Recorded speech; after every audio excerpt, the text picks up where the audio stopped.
नमस्कार दोस्तों, स्वागत है आप सबका magic of astrology YouTube channel में। दोस्तों, ज्योतिष क्या है और जन्म कुंडली क्या है? ये सवाल बहुत लोगों के दिमाग में चलते रहते हैं। तो मैं आप लोगों को बताऊं कि ज्योतिष जो है वो वेदों का एक अंग है। वैदिक एरा में बनाया गया वो विज्ञान है जो हमारे ऋषि मुनियों ने खगोल विज्ञान और गणित को जोड़ के बनाया है। खगोल विज्ञान मतलब स्पेस साइंस और गणित मैथमेटिक्स। मैथमेटिक्स का जो जैम है वो ज्योतिष है, एस्ट्रोलॉजी है। तो ज्योतिष एक प्रिडिक्शन साइंस है जो हज़ारों सालों से लोगों पर रिसर्च करके और स्पेस में जो कॉस्मिक बॉडीज़ हैं, मतलब जो ग्रह हैं, प्लैनेट्स, कॉन्स्टलेशन, इन सब के कॉम्बिनेशन से और इन सब की एनर्जीज जो अर्थ तक पहुंचती हैं, उससे लोगों के जीवन पे किस किस तरह से असर पड़ता है, लोगों के जीवन में कैसी कैसी घटनाएं होती हैं, लोगों के इस जीवन में पहले क्या घटनाएं हो चुकी हैं, मतलब पास्ट लाइफ में क्या क्या हुआ है, और करंट सिचुएशन चल रही है या कोई करंट टाइम में अगर कोई समस्या है तो उसका समाधान कैसे निकाला जा सकता है, कैसे सॉल्व किया जा सकता है, और फ्यूचर में क्या क्या घटनाएं, क्या क्या इवेंट्स हो सकते हैं, होने वाले हैं, उन सबको प्रिडिक्ट करने की एक साइंस है ज्योतिष, जिसे इंग्लिश में एस्ट्रोलॉजी कहते हैं। तो ज्योतिष पूरा साइंटिफिक है। वो ग्रहों की चाल पे और उनके डिस्टेंस पे और उनसे आने वाली एनर्जीज जो अर्थ पे आती हैं और अर्थ पे अलग अलग तरह से अर्थ को अफेक्ट करती हैं और अर्थ के लोगों को अफेक्ट करती हैं, उन सब का प्रिडिक्शन साइंस है। और ये इसे खाली प्रिडिक्शन साइंस कहना भी इतना ठीक नहीं होगा, क्योंकि ये लोगों के जीवन पे ये घटनाएं और ये जो ज्योतिष से जो हमें प्रिडिक्शंस मिलते हैं, जो आंसर्स मिलते हैं, वो लोगों पे बहुत सटीक बैठती हैं। तो ज्योतिष की मदद से हम अपने पास्ट लाइफ के क्वेश्चंस को भी जान सकते हैं कि अच्छा, पहले मेरे जीवन में जो जो घटनाएं हुए हैं वो क्यों हुई हैं, मुझे ऐसे लोग मिले तो क्यों मिले, ऐसा कुछ हुआ घटनाक्रम तो क्यों हुआ, कैसे हुआ, और अब फ्यूचर में क्या होने वाला है, क्या हो सकता है, उन सब की पॉसिबिलिटीज़, और बल्कि उन सब का एक श्योरिटी भी आपको मिल सकती है ज्योतिष के थ्रू। ज्योतिष आपकी हेल्प कर सकता है बहुत सारी चीज़ों को जानने में और समझने में। तो ज्योतिष में क्या होता है, ज्योतिष में प्रिडिक्शंस कैसे निकालते हैं? ज्योतिष में प्रिडिक्शंस निकालते हैं जन्म कुंडली के माध्यम से। तो जन्म कुंडली जो होती है वो इस तरह से दिखने वाला एक चार्ट होती है। ये जो चार्ट है ये स्पेस की मैपिंग है।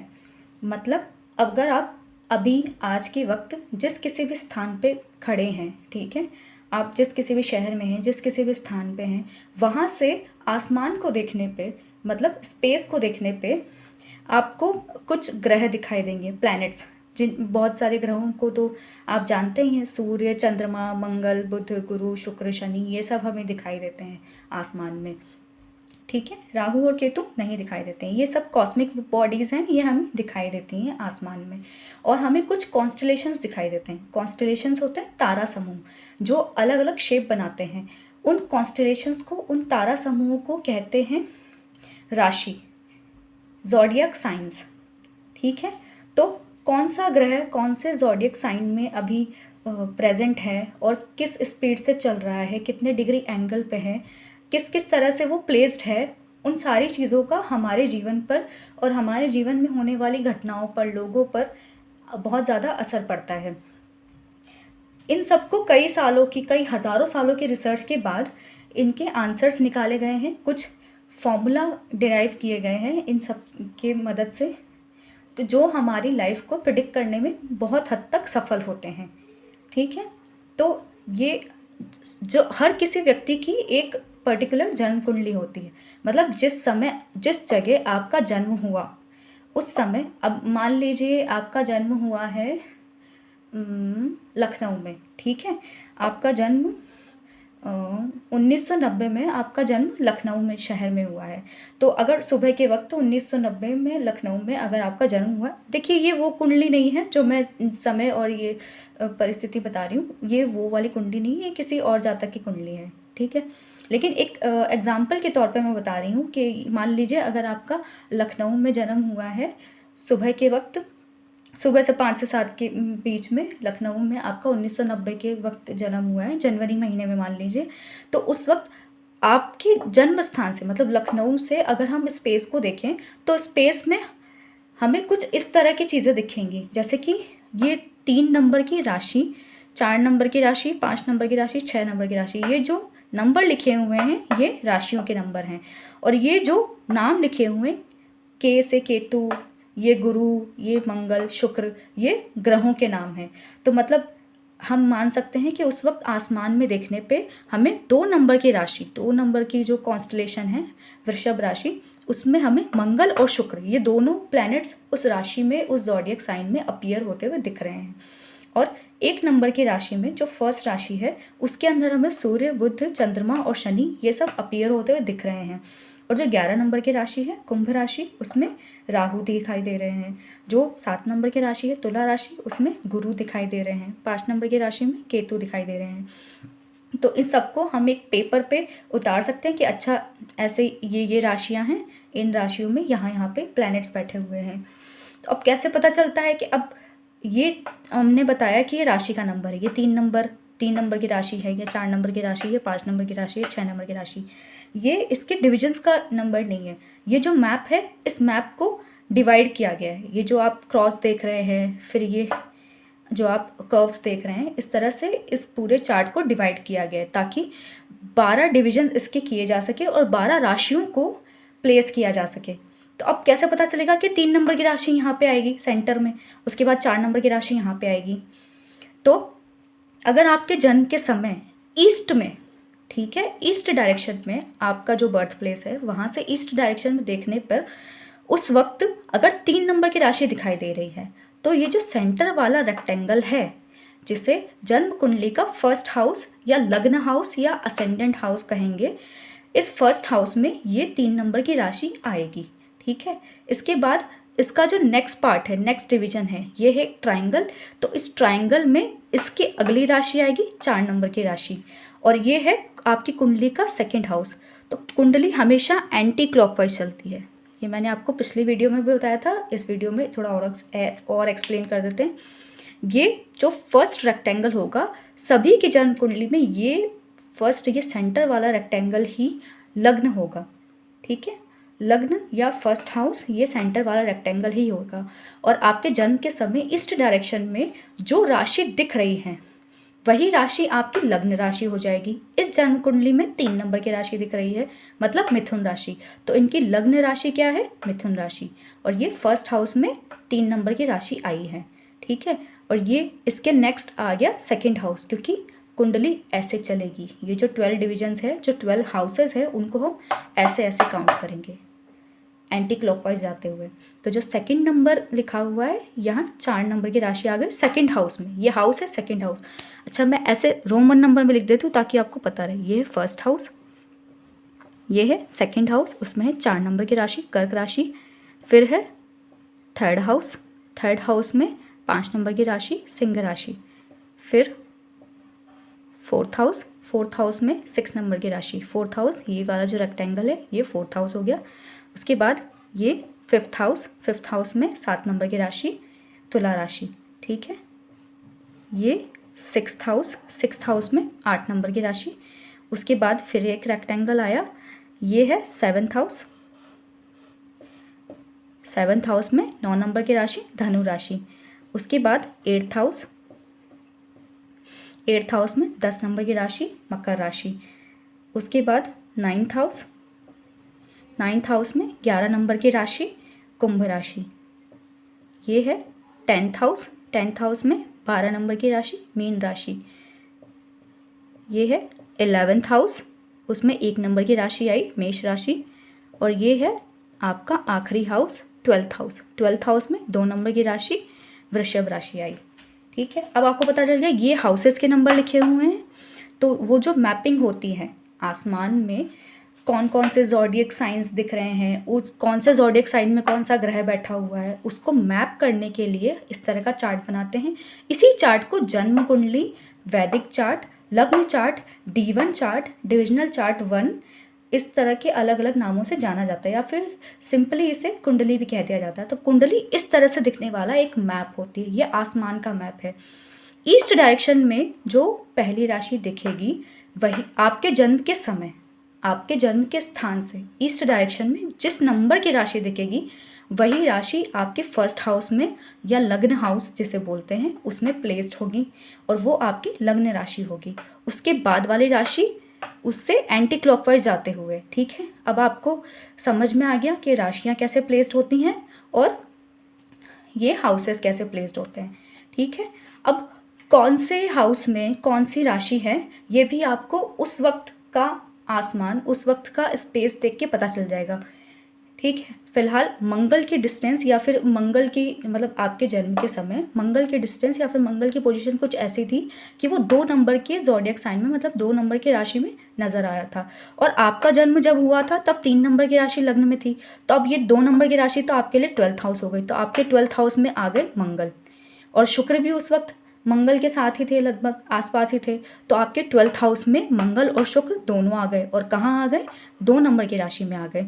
और आपका 11th हाउस में 1 नंबर की राशि आ गई, और 1 नंबर की राशि में कौन से 4 ग्रह उस वक्त अपीयर हो रहे थे आपके जन्म के समय?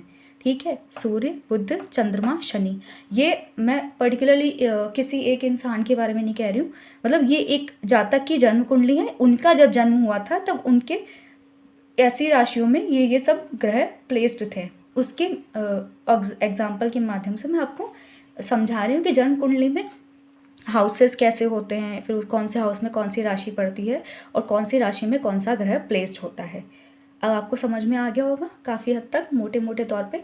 ठीक है, अब टोटल 9 ग्रह होते हैं, ये सबने सुने हैं। और ग्रहों का जो एक क्रम होता है, एक हायरार्की ऑर्डर होता है, वो भी मैंने एक वीडियो के माध्यम से आपको समझाया था, मैं दोबारा बता देती हूँ। सबसे पहले जो सबसे इम्पॉर्टेंट ग्रह होता है वो होता है सूर्य। ठीक है, सूर्य के बाद ये ग्रहों का हायरार्की ऑर्डर है।